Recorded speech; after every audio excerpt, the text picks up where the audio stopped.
Nous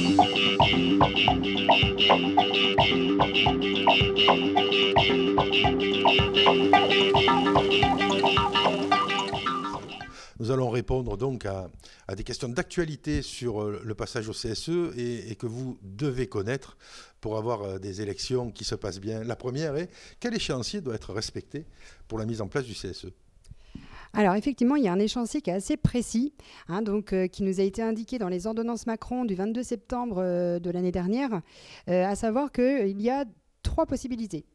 Donc il y a tout d'abord les CE qui passent en CSE cette année, en 2018. Donc là, on arrive bientôt à la fin de notre année, mais on en a quand même pas mal qui sont passés cette année.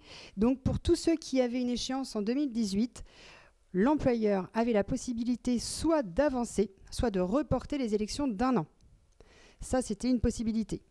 Pour ceux qui ont leurs échéances l'année prochaine, 2019, l'employeur, par décision unilatérale ou bien par accord, bien entendu, mais peut très bien avancer les élections d'1 an, alors qu'il ne peut pas les reporter. Non, parce que de toute façon, il faut qu'au 31 décembre 2019, il n'y ait plus de CE, il n'y ait plus de CSE. Voilà, exactement. Parce qu'effectivement, on a un échéancier qui va jusqu'à fin 2019. Donc, à partir du 31 décembre 2019, de toute façon, plus de CE en France, fusion totale des 3 instances existantes, CE, DP, CHSCT, et l'employeur a donc jusqu'au 31 décembre au plus tard. Donc souvent, c'est des questions pratiques qu'on nous pose en nous disant « bah oui, mais à quel moment exact on doit organiser les élections ?» On a tendance à dire « voilà, dernier trimestre 2019, les élections devront être organisées. » Car au 1er janvier 2020, tout le monde doit être passé en CSE. On peut parier qu'en mai-juin, 60 à 80% des CSE seront nés.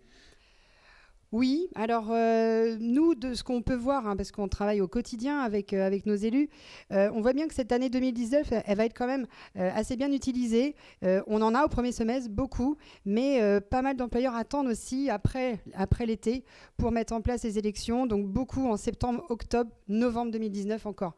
Et puis certains attendent le plus tard possible, car en principe, pour ceux qui avaient une échéance qui allait au-delà du 1er janvier 2020, en principe, on va clore les mandats plus tôt. Donc, l'employeur n'a pas le droit non plus de les clore trop tôt en amont. Donc, on peut gratter quelques mois, mais pas trop. Merci.